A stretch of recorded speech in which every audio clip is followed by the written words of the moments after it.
This place is huge, and there's so much to do here and see.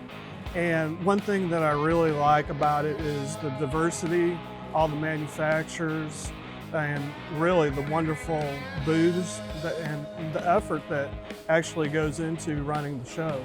Everything's in one spot. It's real easy to come. You're booked into a hotel downtown with the shuttle buses, and you can kind of plan your day and lay everything out. Everybody that you really need within our business is here. It's just a good way to do business.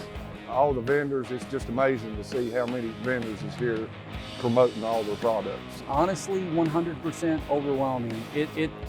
You can't tell someone what they're going to experience when they come here. It has to be a hands-on experience. The knowledge you gain from being here that you take home, it just keeps soaking in throughout the rest of the year. It's like a kid in a candy store when they walk in. It's just like, oh my goodness, it's well worth the trip.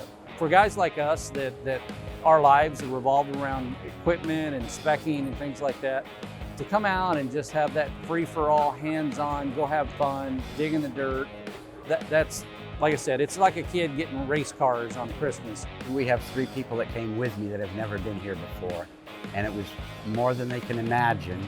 And once they get here, it's almost breathtaking how much there is to see. It's a giant playground. It's everything that I want to look at and talk about, and equipment to get on, everything.